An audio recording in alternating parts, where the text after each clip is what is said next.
오늘은 나는 진정으로 하나님을 섬기는 제사장인가 라는 제목으로 함께 은혜를 나누고자 합니다. 우리가 지금 성막의 각종 기구들과 또 제사장 옷에 대한 제작 과정과 이를 통해 어떻게 하나님을 섬겨야 하는 것을 공부하고 있는 가운데 있습니다. 그런데 이 성막이라고 하는 주제를 성경에서 무려 50여 장에 이르는 많은 분량에 걸쳐서 기록하고 있는 것을 볼 때에 이 성막이라고 하는 것을 통해서 우리에게 주시는 매우 중요한 메시지를 우리에게 주고 있습니다. 즉, 이 성막이라고 하는 것은 하나님의 임재를 상징하는 것일 뿐 아니라 하나님의 은혜로 자녀된 우리가 어떻게 하나님을 섬겨야 하는가를 가르쳐주고 있기 때문에 신앙생활에 있어서 이 과정을 알아야만 하나님을 옳게 섬기며 경배할 수 있게 되는 것입니다. 그러기에 시내산에서 모세에게 계시했던 그러한 식양에 따라서, 그리고 이스라엘 백성들이 넘치도록 허물함으로써 마련된 물자를 가지고 이스라엘 백성들의 자원자들이 부살렐과 오홀리압을 그 지휘 아래서 각종 성막 기구들과 제사장 의복 등 일체에 제작한 사실을 자세하게 성경은 기록하고 있는 것입니다. 성경은 바로 이 자세히 출애굽기 25장에서 31장에서 보여주던 그 내용을 똑같이 출애굽기 36장에서 39장에 다 기록하고 있어요. 이는 단조롭고 심지어는 무의미한 그 반복으로 이렇게 보여집니다. 그러나 이 성막의 모든 기구나 제사장의 의복 하나하나 빠짐없이 모두 다 오직 하나님의 계시의 말씀을 따라 제작된 사실을 철저하게 강조하고 있는 말씀입니다. 이 설계도를 하나님으로부터 직접 받은 모세는 이것으로도 모자라서 모세 자신이 직접 제작 완료된 각 기구와 제사장 의복을 일일이 점검하여 그것이 하나님께서 계시한 식양대로 제작되었음을 확인하는 내용을 출애굽기 39장의 끝에서 최종적으로 추가로 기록하고 있는 것을 볼 수 있어요. 볼까요? 출애굽기 39장 43절을 보겠습니다. 39장 40절입니다. 시작. 모세가 그 마치 모든 것을 본즉 여호와께서 명령하신 대로 되었으므로 모세가 그들에게 축복하였더라. 아멘. 자, 이것은 다름 아닌 하나님의 임재의 상징적인 처소인 성막의 각종 기구와 그 성막에서 하나님께 드릴 모든 제사를 집전할 제사장들의 의복은 그 세부 내용에 이르기까지 인간의 그 어떤 개입도 여지도 없이 하나님의 존재와 그 구속사역, 특히 하나님의 구원사역의 절정인 우리 주 예수 그리스도의 구속사역의 의도적이요 상징적인 예표이기 때문에 인간의 어떤 생각이나 인간의 어떤 개입이 절대 필요 없는 거예요. 하나님만이 친히 이것을 보여주시고 그대로 지으라고 명하신 거예요. 따라서 이러한 성막의 각종 기구와 제사 의복은 아무리 작은 부분이 있어서라도 인간의 생각에 따라 변경될 수 없는 것이며 오직 보여주신 그 시간대로 만들어져야 되는 거예요. 그 얘기는 뭐냐? 그대로 해야 된다는 말씀과 같은 거예요. 그러므로 오늘 하나님을 섬기는 우리들은 이 성막의 각종 기구와 제사장 의복이 영적으로 어떤 의미가 주어져 있는가를 잘 깨달아서 하나님을 진정으로 사랑하고 잘 섬기는 삶을 살아가야 될 줄 믿습니다. 네, 그냥 우리가 공부하기 위한 공부가 아니라 이렇게 보여준 시간대로 우리가 잘 익혀서 그대로 우리가 하나님을 섬겨야 된다는 말씀입니다. 로마서 12장 2절 말씀 보겠습니다. 로마서 12장 2절 시작. 너희는 이 세대를 본받지 말고 오직 마음을 새롭게 함으로 변화를 받아 하나님의 선하시고 기뻐하시고 온전하신 뜻이 무엇인지 분별하도록 하라. 아멘. 우리를 하나님을 우리가 섬길 때 그냥 우리가 마음대로 섬기는 게 아니라 우리 생각대로 섬기는 게 아니라 하나님이 보여주신 대로 가르쳐 주신 대로 하나님을 우리가 섬겨야 되는 거예요. 그 중에 대표가 바로 뭐예요? 성막을 통해서 하나님이 어떤 하나님이시고 하나님을 섬길 때는 어떻게 된다는 것을 성막 제도를 통해서 잘 보여주시고 있는 겁니다. 그래서 오늘은 제사장의 그 성막에서 어떻게 하나님을 섬겨하는가를 배워서 영적 제사장인 우리가 어떻게 하나님을 잘 섬겨야 될 것인가를 오늘 이 시간에 우리가 배워야 되겠습니다. 자, 출애굽기 28장 36절로 37절 말씀 보겠습니다.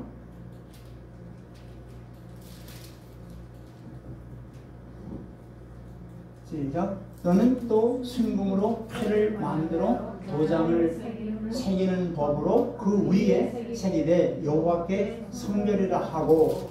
그러니까 이 제사장이 입는 그 옷 중에 뭐예요?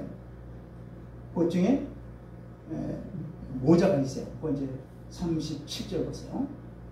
모자 위에 이제 여호와께 성결이라는 것을 새기고 금띠를 이렇게 매라는 얘기예요. 37절. 자, 시작.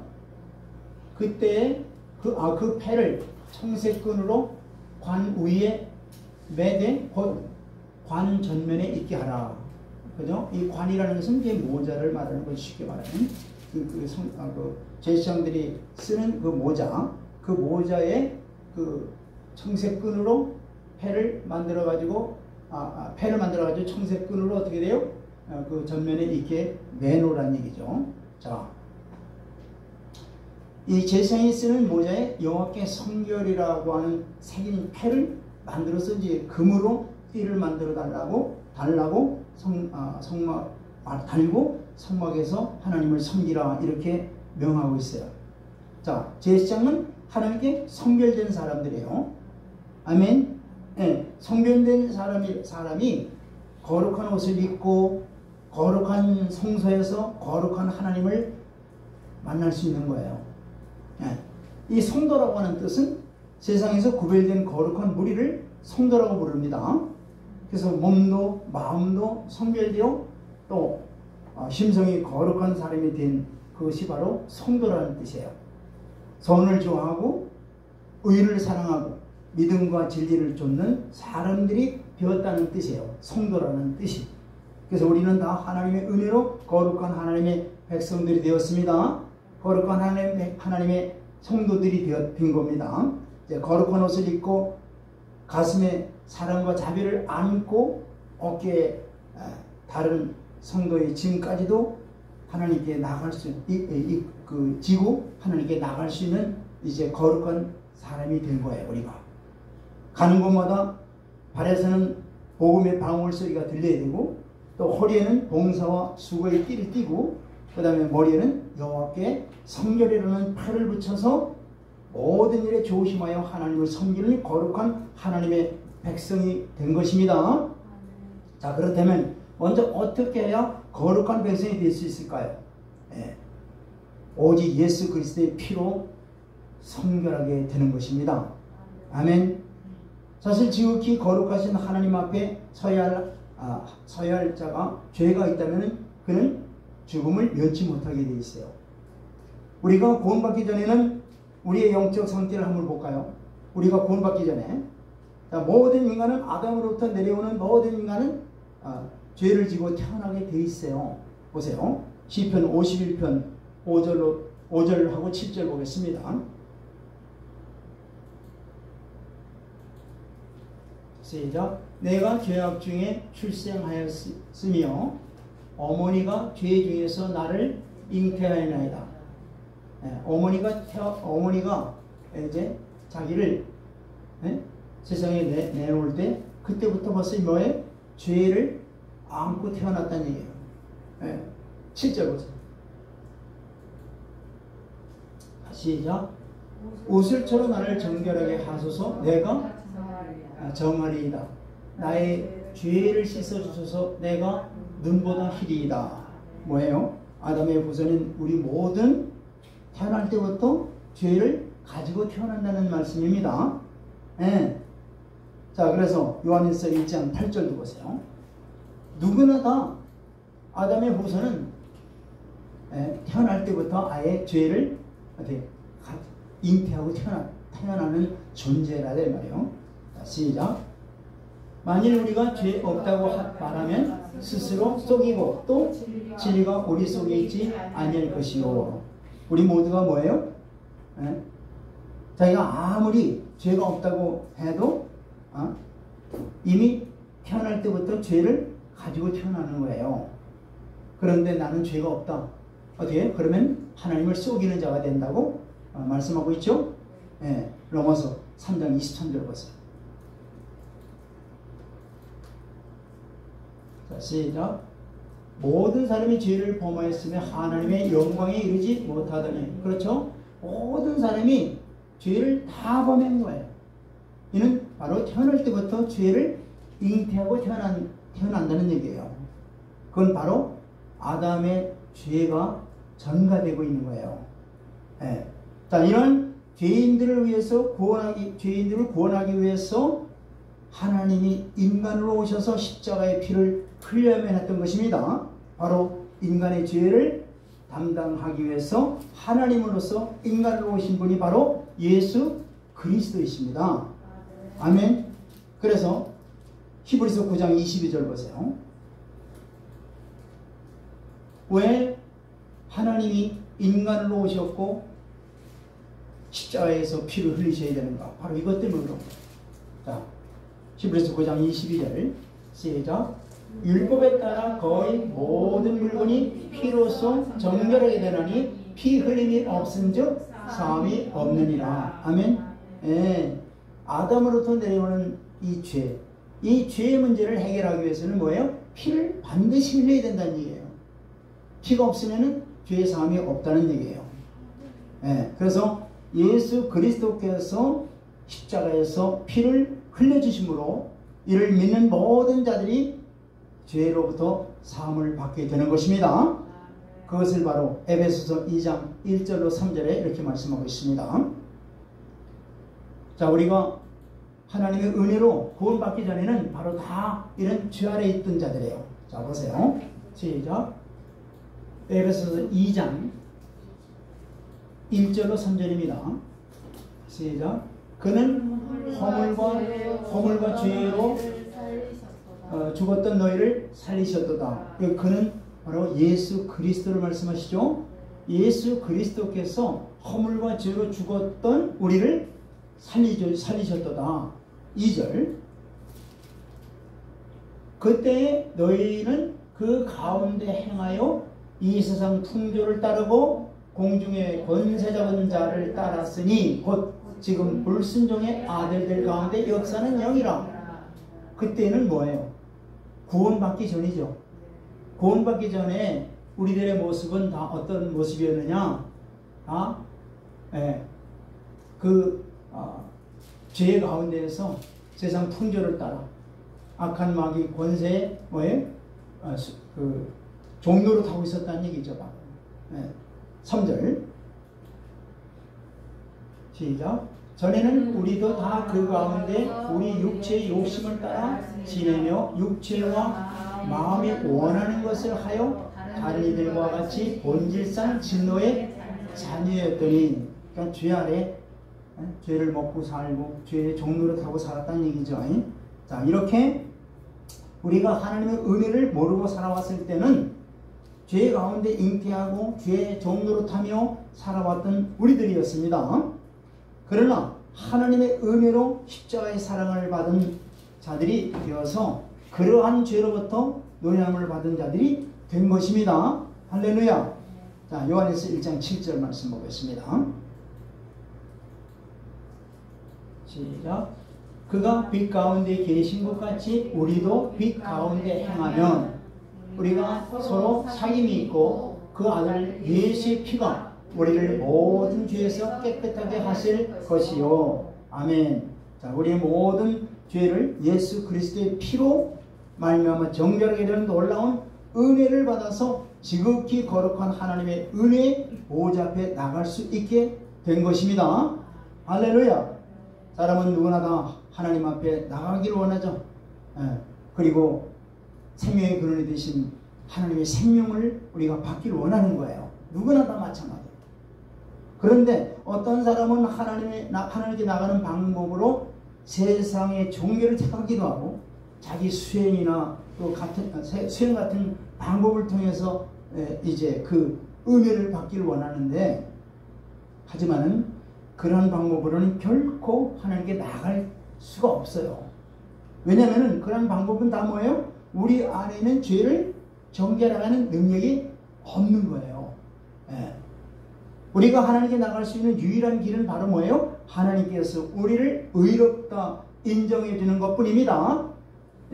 그래서 하나님께서 우리를 의롭다 인정하시도록 하는 유일한 길이 곧 예수 그리스도의 대속의 피를 의지하는 것 뿐입니다. 아멘. 예수 그리스도의 피밖에 없는 거예요. 그래서 예수님께서는 무지한 자로서 바로 죄인들을 대신해서 십자가에서 바로 형벌을 받고 죽으셨습니다. 그러므로 우리가 예수 그리스도의 피를 의지하기만 하면 하나님께 의롭다 인정을 받고 그 앞에 나아가 그분을 예배하며 교제함으로써 영원한 생명을 얻을 수 있게 되는 것입니다. 할렐루야. 그래서 그것을 로마서 3장 24절로 26절에 이렇게 말씀하고 있습니다. 로마서 3장 시작. 그리스도 예수 안에 있는 속량으로 말미암아 하나님의 은혜로 값없이 의롭다 하심을 얻은 자 되었느니라. 아멘. 저 여러분들이 값없이 의롭다 인정을 받게 된 거예요. 무엇 때문에? 예수님이 십자가의 보혈의 공로로 우리는 하나님께서 우리를 너는 죄가 없다 이렇게 인정해 주는 인침을 의로 인침을 받았다는 얘기죠. 25절. 이 예수를 하나님이 그의 피로써 믿음으로 말미암는 화목제물로 세우셨으니 이는 하나님께서 길이 참으시는 중에 전에 지은 죄를 간과하심으로 자기의 의로우심을 나타내려 하심이니. 아멘. 하나님의 의를 바로 십자가를 통해서 우리에게 나타내 보여주신 거예요. 또한 그 나타내 보이신 그 십자가의 보혈을 우리가 믿을 때 우리 또한 하나님께서 우리를 의롭다 칭해 주시는 것입니다. 아멘. 이에 우리는 먼저 스스로는 하나님께 나갈 수 없는 죄인임을 깨닫고 우리의 죄를 정결하게 하는 능력이 있는 예수 그리스도의 피 공로를 의지함으로써 하나님께 나아가야 되는 것입니다. 아멘. 히브리서 9장 14절 말씀 보겠습니다. 시작. 하물며 영원하신 성령으로 말미암아 흠없는 자기를 하나님께 드린 그리스도의 피가 어찌 너의 양심을 죽은 행실에서 깨끗하게 하고 살아계신 하나님을 섬기게 하지 못하겠느냐. 아멘. 예수 그리스도의 피밖에 우리의 모든 죄를 용서할 길이 없어요. 아멘. 예수님의 피로 말미암아 우리가 죄의 용서를 받고 하나님이 우리를 의롭다 칭해 주시는 것입니다. 아멘. 또한 영생을 얻게 되는 거예요. 예수 그리스도의 피는 옛 언약의 제사보다 질적으로 우월한 것으로서 옛 언약의 제사가 성취할 수 없는 것, 즉 양심에 깨끗하게 하는 것, 양심을 깨끗하게 하는 것, 이건 옛법으로는 할 수가 없어요.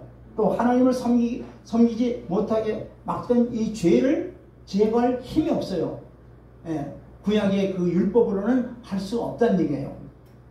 이것은 그리스도의 피를 통한 새 언약을 통해서만 이루어지는 거예요. 아멘. 예수님 십자가의 피를 통해서만 이루어지는 겁니다.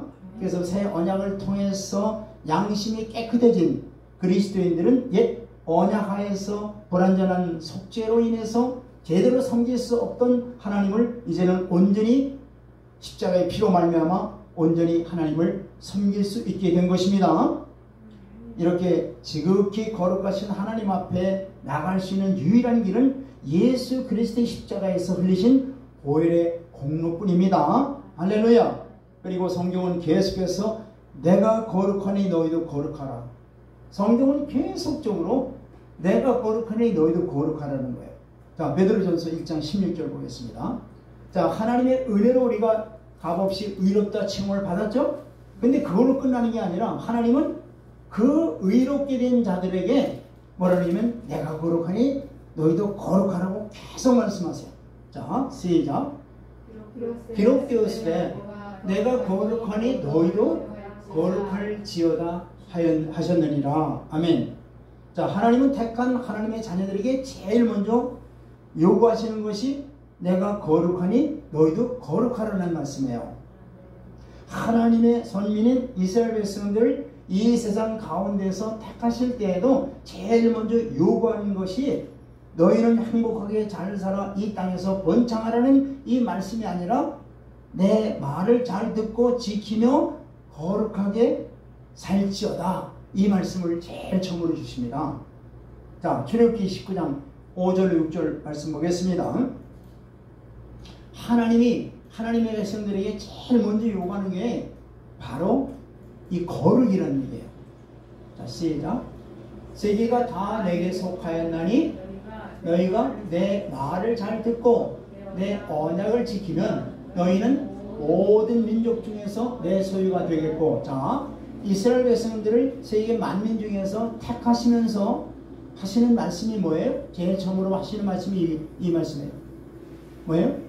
내 말을 잘 듣고 내 언약을 지키면 너희는 모든 민족 중에서 하나님의 소유가 된다는 거예요. 아멘. 자, 6절. 너희가 내게 대하여 제사장 나라가 되며 거룩한 백성이 되리라. 너는 이 말을 이스라엘 자손에게 전할지니라. 아멘. 자, 하나님께 대해서 어떤 나라가 된다고요? 네, 제사장 나라가 된다는 거예요. 또 거룩한 백성이 된다는 거예요. 아멘. 네. 자, 이것은 이스라엘 백성들만 세상 가운데서 택할 때 이렇게 약속한 게 아니라 우리 또한 뭐예요? 영적 제사장인 우리 또한 세상 가운데서 우리가 택함 받고 하나님의 자녀가 될 때 약속한 이 약속이 이스라엘 백성들에게 약속한 것과 동일하게 우리에게 약속하시는 거예요. 그렇다면 뭐예요? 너희가 거룩하라는 얘기예요. 내가 거룩하니 너희도 거룩하라는 거예요. 할렐루야. 이 거룩이 굉장히 중요한 거예요. 네. 자, 이는 하나님이 죄가 하나도 없다고 우리를 칭해주는 바로 은혜로 주어지는 거예요. 거룩이라는 것은. 아멘.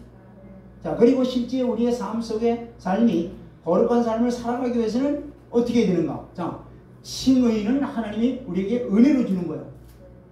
거룩하다, 의롭다, 그냥 칭해 주시는 거다 이 말이에요. 그 다음에 하나님이 내가 거룩하니 너희도 거룩하라고 그랬잖아요. 자, 칭함을 받은 우리가 그러면 어떻게 돼요? 거룩한 삶을 살아내야 되는 거예요. 할렐루야. 그래서 성경은 이렇게 말씀하시는 거예요. 너희가 거룩하게 되려면 어떻게 되어야 된다는 것을 성경은 이렇게 말씀하고 있습니다.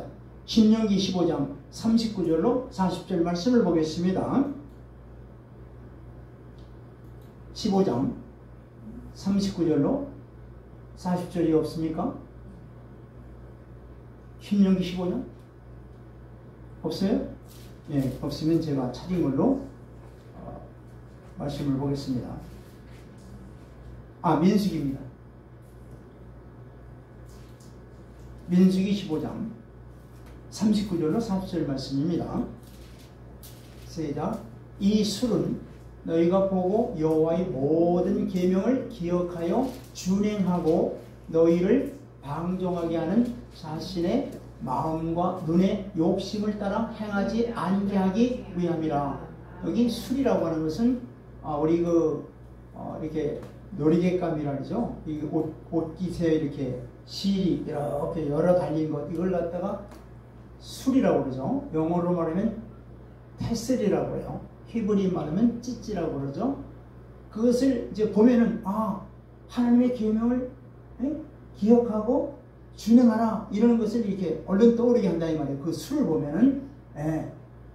그리고 너의 마음에 또 눈에 욕심을 따라 행하지 않게 하기 위해서, 말씀을 지키게 하기 위해서 이렇게 술을 갖다가 옷에다가 달라는 얘기예요. 근데 이제 그러면 왜 달라고 하는가? 40절 보세요.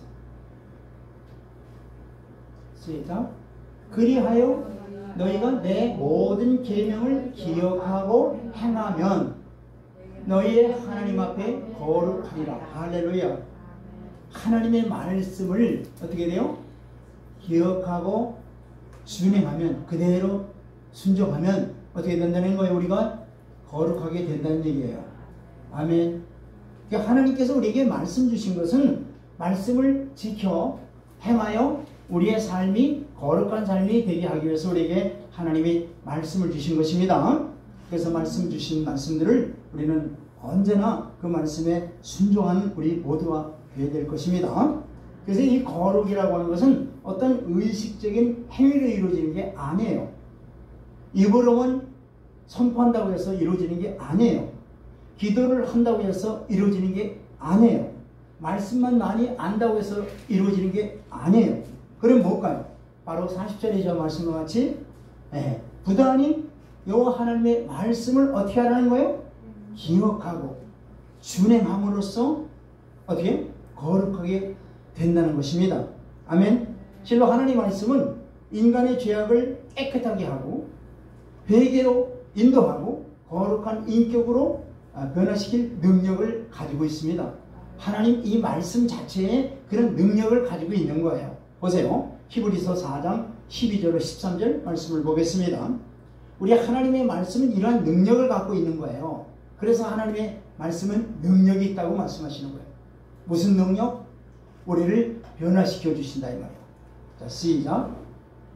하나님의 말씀은 살아있고 활력이 있어 좌우의 날선 어떤 검보다도 예리하여 혼과 영과 및 관절과 골수를 찔러 쪼개기까지 하며 또 마음의 생각과 뜻을 판단하나니. 아멘. 그 하나님의 말씀이 우리 심령에 새김받으면 어떻게 되겠어요? 그 말씀으로 우리가 바뀌어져 나가는 거예요.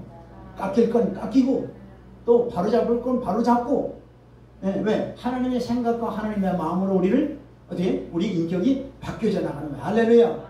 어떨 때? 말씀에 우리가 순종할 때에 하나님의 말씀대로 우리의 인격이 하나님의 마음과 하나님의 생각대로 우리가 만들어지는 줄 믿습니다. 그러니까 우리가 해야 될 건 뭐예요? 하나님의 말씀을 어떻게 돼요? 순종만 하면 되는 거예요. 순종만 하면 되는 거예요. 말씀대로만 순종하면은 그 말씀이 우리 심령 가운데서 일을 한단 말이에요. 성령께서 친히 함께 역사하신단 말이에요. 아멘. 놀라운 이게 바로 신비란 말이에요. 놀라운 능력이란 말이에요. 예. 그러니까 성령과 함께 우리 심령 속에서 말씀이 함께 일할 때에 우리의 속사람이 주님의 마음과 생각, 주님의 형상으로 우리가 만들어지는 줄 믿으시길 바랍니다. 그래서 십자가에 못 박아 죽고 내 안에 예수님의 영이 생명이신 말씀이 일을 하고 계시는 겁니다. 그래서 부지런히 주의 말씀을 순종하시길 바랍니다. 세미한 성령의 음성을 듣는 저희 여러분들이 되길 바랍니다. 그 다음에 제사장은 많은 제사장적인 사명을 가졌다고 성경은 말씀하고 있어요. 1517년에 종교개혁을 일으킨 독일의 마르틴 루터가 사제만이 제사장이 아니라 많은 제사장이라고 이렇게 많은 제사장서를 갖다가 종교개혁을 할 때 그 한 부분으로 내걸었어요. 당시 중세 로마 가톨릭은 사제들만이 마치 구약시대의 제사장들처럼 제사장직을 할 수 있다고 주장하면서 평신도들에게는 그러한 특권이 없다고 하면서 그들의 비성경적인 그 종교의식을 바로 루터는 개혁을 해 나갔던 겁니다. 루터는 이 신약의 그 베드로전서 바로 2장 9절의 말씀을 가지고 예수 그리스도 안에 있는 모든 성도들은 제사장이 될 수 있다고 하면서 당시 로마 가톨릭이 성경에서 벗어난 49가지의 조항들을 비텐바르 그 교회에다가 아주 팻말을 걸고 종교개혁을 단행했던 겁니다. 이제 가톨릭은 중세시대나 지금이나 비성경적으로 하나님을 섬기고 있어요. 그 문제는 하나님이 물론 다스리시겠죠. 어쨌든 개신교 교회의 그 목사는 제사장이 아니라 제사장적인 사명을 가지고 있는 거예요. 또한 우리 모든 택한 하나님의 성도들도 또한 세상에 대해서 제사장 사명을 우리가 받은 겁니다. 보세요. 베드로전서 2장 9절 말씀 보겠습니다. 우리가 구약의 지금 성막제도를 지금 배우고 있잖아요. 자, 그 구약의 성막제도가 바로 신약의 베드로전서 2장 9절에서 말씀하고 있는 거예요. 자, 시작. 그러나 너희는 택하신 족속이요 왕 같은 제사장들이요 거룩한 나라요 그의 소유된 백성이니 이는 너희를 어두운 데서 불러내어 그의 귀한 빛에 들어가게 하신 분이 아름다운 덕을 선포하게 하여 하심이라. 아멘. 자, 택함 받은 그리스도인들은 모두 다 왕 같은 권위를 가진 제사장적인 사명과 특권이 있다는 말씀이죠. 이것이 바로 성경에서 말씀하고 있는 거예요. 자, 첫째는 예수 그리스도의 이름으로 직접 하나님께 나아갈 수 있는 특권을 우리가 다 받은 거예요. 로마 가톨릭의 전통은 바로 사죄를 통해서만 죄사함을 받는다고 그들이 가르치고 있어요. 그래서 여러분들 들어보셨습니까? 이 고해성사. 고해성사. 예? 사도에게 그 사제에게 이런 죄를 지었습니다라고 고백하면은 그 사제가 죄를 사해 준다는 거예요. 성경적입니까? 아닙니까? 아니에요. 죄를 사해 줄 수 있는 권한은 누구만 가지고 있어요? 예수님만. 아멘. 하나님만 갖고 계시는 거예요. 예. 죄사함은 오직 하나님이 하시는 것이며 구원받은 우리는 직접 예수 그리스도의 이름으로 하나님께 나갈 수 있으며 주님의 피 공로로 힘입어서 죄를 용서를 받게 되는 거예요. 그래서 마태복음 26장 28절에 이렇게 말씀하는 겁니다. 마태복음 26장 28절. 우리가 성경을 제대로 알아야 됩니다. 네. 시작. 이것은 죄의 사함을 얻게 하려고 많은 사람을 위하여 흘리는 바 나의 피 곧 언약의 피니라. 그러니까 예수님의 십자가에서 흘린 피가 바로 죄인들의 죄를 사해주는 능력이 있는 거예요. 아멘. 이 피의 공로를 힘입어서 우리가 은혜 보호자 앞에 담대히 나갈 수 있게 된 겁니다. 두 번째는 다른 사람을 위해서 대신 기도할 수 있는 중보의 특권도 우리가 가지고 있게 된 거예요. 그뿐만 아니라 예수 그리스도의 이름으로 다른 사람을 축복할 수 있는 권한도 우리에게 주셨어요. 할렐루야. 셋째는 예수 그리스도의 아름다운 덕을 선전하는 복음 증거자로서 특권을 우리에게 부여주셨어요. 오늘 여러분들 수요일이 돼가지고 바깥에 나와서 전도하셨죠? 바로 그 전도도 바로 하나님께서 바로 특권을 주셨기 때문에 전도를 할 수 있는 그 은혜를, 능력을 여러분들에게 부여주신 거예요. 아무나 전도할 수 있는 게 아니에요. 하나님의 전도의 그 은혜와 은사와 능력을 주셨기 때문에 할 수 있게 되는 겁니다. 그래서 은혜 받은 모든 성도는 성경을 읽을 수 있고 또 그 말씀을 지키 가르칠 수 있으며 증거할 수 있게 된 거예요. 할렐루야. 근데 중세 시대에는요, 성도들이 성경을 가지면 어떻게 돼요? 사형. 그 정도. 완전히 비성경적이죠. 그러니까 종교개혁을 할 수밖에 없었던 것이죠. 네. 네. 또 네 번째는 우리 몸으로 산 제사를 드리는 특권, 즉 우리 삶 전체를 통해서 예배를 받으신다는 거예요. 이게 바로 특권입니다. 할렐루야. 자, 로마서 12장 1절 보세요. 우리가 예배를 잘 알아야 돼요. 예배가 뭔지. 우리가 이 모여서 예배 드리는 것도 예배지만 우리의 삶 자체가 전체가 뭐예요? 거룩한 산 제물로 드리는 예배라는 걸 지금 알아야 돼요. 자, 로마서 12장 1절입니다. 시작. 그러므로 형제들아 내가 하나님의 모든 자비하심으로 너희를 권하노니 너희 몸을 하나님이 기뻐하시는 거룩한 산 제물로 드리라. 이는 너희가 드릴 영적 예배니라. 여기 몸이라고 하는 건 바로 몸과 마음, 즉 온 인격을 말하는 겁니다. 그러므로 너희 몸은 바로 우리 인격 전체를 형성하는 모든 그 요소들을 다 포함해서 바로 뭐냐? 너희 몸이라고 표현하는 거예요. 그래서 세상과 이웃과의 관계 속에서 구체적인 삶으로 표현되는 삶의 양태 이 전체를 바로 우리의 몸이라고 표현하고 있는 거예요. 자, 하나님이 기뻐하시는 거룩한 사한 제사로 드리라고 그랬죠. 자, 그럼 이게 뭐냐? 하나님이 기뻐하시는 사한 제사라고 하는 것은 하나님께서 전 인격적으로 우리의 몸을 생애 전체를 드리는 이것을 하나님이 기뻐하시고 이것을 받으신다는 얘기예요. 자, 즉 우리의 생애를 통해서 계속적으로 하나님 보시기에 선한 일을 행하는 것, 이게 바로 거룩한 사한 제물로 드리는 거예요. 우리 예배를 드릴 때만 거룩한 사한 제물이 아니라 우리의 삶 전체가 선한 일을 위해서 하나님께 온전히 다 드려지는 삶, 이게 바로 뭐냐? 거룩한 삶이라고, 제사라고 성경은 말씀하고 있습니다. 아멘.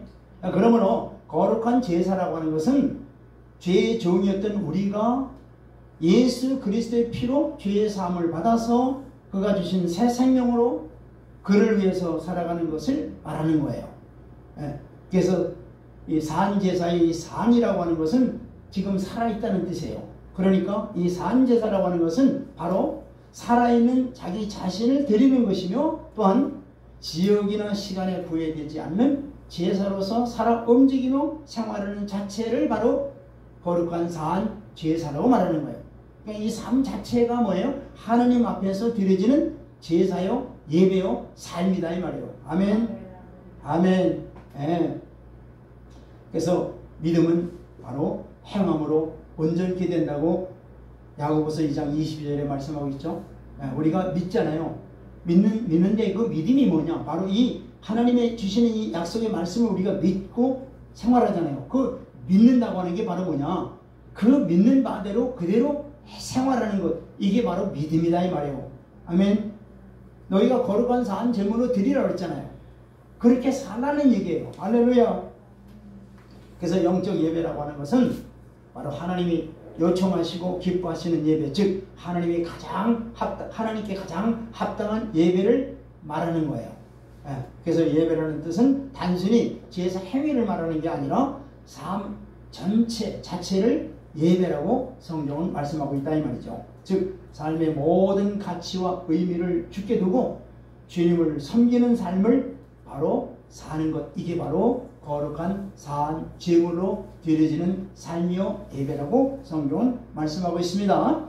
이러한 예배 후에 또한 이러한 삶 후에 하나님이 뭘 내려주시느냐? 진짜 축복을 내려주십니다. 그래서 어떤 분들은 그런 말을 하잖아요. 예배 한번 잘 드리면은 축복을 받는다. 그건 하나의 부분적인 것을 말하는 거고, 진짜 하나님으로부터 축복받는 삶은 뭐냐? 거룩한 사한 제물로 드려지는 삶을 살 때 진정으로 하나님이 축복해 주셔요. 할렐루야. 보세요. 출애굽기 20장 24절에 그 말씀하시는 겁니다. 출애굽기 20장 24절 말씀 보겠습니다. 시작. 내게 포단을 쌓고 그 위에 네 양과 소로 네 번제와 화목제를 드리라. 내가 내 이름을 기념하게 하는 모든 곳에서 네게 임하여 복을 주리라. 아멘. 자, 여기 토단을 쌓고라고 있죠. 토단. 이 구약적인 말씀이지만은, 자, 돌로 된 제단을 쌓을 시에는 다듬지 않은 바로 돌로 쌓으라는 얘기예요. 이 구약시대 말하는 거죠. 뭐 지금은 저런 것이 없죠. 그러나 이제 어떻든 토단을 쌓으려면 뭘로 쌓으라고요? 뭘로 쌓으라고요? 돌로 쌓되 다듬지 말고 쌓으라는 얘기예요. 자, 하나님이 이러한 명령을 내리신 데는 그 이유가 있어요. 예. 그거는 돌이나 금속을 사용한 그 인위적인 방법으로 뭐예요? 제단을 쌓지 말라는 얘기예요. 즉, 이방신들을 숭배하는 이방인들은 바로 얼마나 인위적인 방법으로 화려하게 해서 그냥 그 제단도 아주 화려하게 해서 이렇게 요란하게 그 제사를 그들이 하고 있지, 제사라고 하고 있지만은 그렇게 너희들은 그런 이방신들을 그런 숭배하는 방법으로 하지 말라는 얘기예요. 예. 즉 제단의 외형적인 모습에 치중하는 예배 그 본 정신을 흐리고 있다는 얘기죠. 예. 그러니까 절대 인간적인 방법으로 하지 말라는 거예요. 하나님이 지시하시고 명하시고 하나님이 원하시는 방법대로 자연적으로 하라는 얘기예요. 예. 그러니까 진정과 신령으로 하나님께 예배하는 것을 하나님이 원하신다는 얘기예요. 그래서 내가 그런데 그런 것, 다시 말해서 내가 내 이름으로 기념하는 모든 것, 즉 우리가 예배를 드리고 뭐 성경 공부를 하든 또 우리가 가정 예배를 하든 또 바깥에서 우리가 모든 생활을 하든 우리 안에 뭘 두셨어요? 우리 안에 예수 그리스도의 이름을 두셨다고 분명히 말씀하고 있잖아요. 요한복음 1장 12절로 13절이 그 말씀하시는 거죠. 네. 바로 우리 안에 예수 그리스도의 이름을 두셨어요. 네.